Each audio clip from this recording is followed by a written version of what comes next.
peaceful place to be. And with it comes a whole lot of freedom, not a whole lot of ego. It's the opposite of ego. So if anybody has any fear of, oh, if I think I'm a child of God and I'm so great, I'm going to just go out there and be a jerk. Not true. You will find that the exact opposite thing that you find yourself doing. I know who I am. I can peacefully stand in my sin. Therefore, I'm one of the most kind people that there is on this planet. That's what I want for all of us. So rather than modeling after society, we need to take on a new mindset. The new mindset that says, I remember who I am. I'm a child of God. And that child of God knows how to be peaceful. If we always start with that spiritual identity first, we will come from that place. What's the phrase say that we are spiritual beings having a human experience? That's true.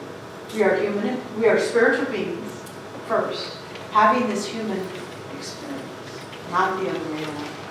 There's a lot of freedom in that knowledge. A whole lot of freedom in that knowledge. A whole lot of freedom in that way of life. Does it take some work? Yes, absolutely. Is it worth it? I say so. So I'm going to let Eugene Holden have the last word. He's one of our practitioners. Wonderful, wonderful man. And he's written the daily guides for this month. And just yesterday, he wrote one that goes for my talk. Didn't even ask him to do it.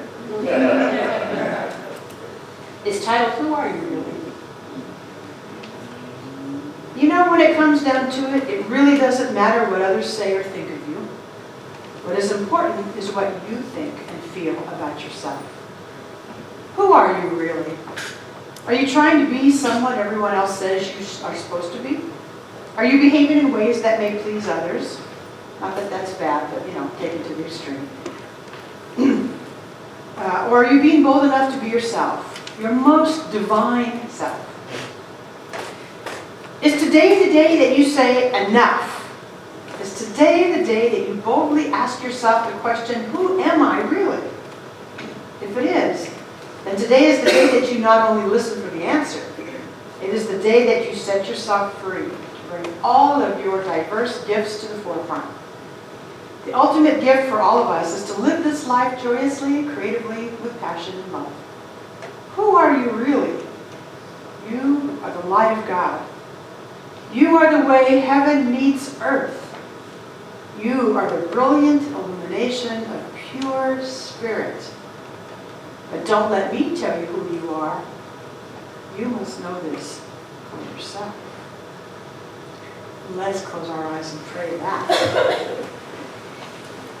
As we close our eyes, let's tune into that God of our understanding. The God of our understanding that is surrounding us and indwelling us. Let's tune in to the one source that is everywhere present all the time. The one source that is creative, intelligent, loving. One source that is right where we are. As we quietly connect to this is how we begin to remember who we are.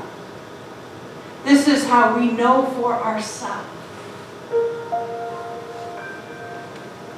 And so as we sit and breathe deeply, let's be aware that the breathing is of the source. Something is breathing us. If we had to think about it all day long, I'm grateful for the something that knows how to breathe me. If I tap in and feel my heartbeat, I remind myself that I'm not beating my heart. This is how I know for myself. This is what I invite you into with me. Know for yourself. That heartbeat, that breath, that intelligence that you think with, the body that you're living in, is all of the one source. Let us take this in deeper today than we ever have. Let us remember who we are as the starting point of all of our spiritual practice. Who we truly are, manifestations of the great infinite mind. And we have at our disposal the power to co-create our lives. I love that. Let's practice that. I know that as each one of us practices living from this spiritual place, that we are indeed uplifted and guided That as each one of us practices being impeccable with our word, that it is the intelligence of God through that word that is guiding us. Let us practice not taking things personally because we know so strongly who we are, and we do not have to agree with anything less than who we truly are. I'm speaking this word for all of us today. I also speak the word that our heart of compassion for others opens today, so that we are impeccable with not opening old wounds, that we are impeccable with not even opening the wounds within ourselves. We don't need to take it personal, and so I'm knowing for each of us today that we move in a new way. We move in a new way with that understanding. We are spiritual beings, having a human experience. As we embrace that within ourselves, let us know that it's enough. Who we are is these magnificent, wonderful, intelligent, lovable, loving, human, spiritual beings. And that's a good thing. And so I give thanks for remembering. I give thanks for practicing together. I give thanks to know that there's something inside each of us that guides us and leads us as we practice. Grateful to know that we stand in the I am. With this gratitude, I release this word into the spiritual law that can only say yes, that responds back in kind to this prayer spoken.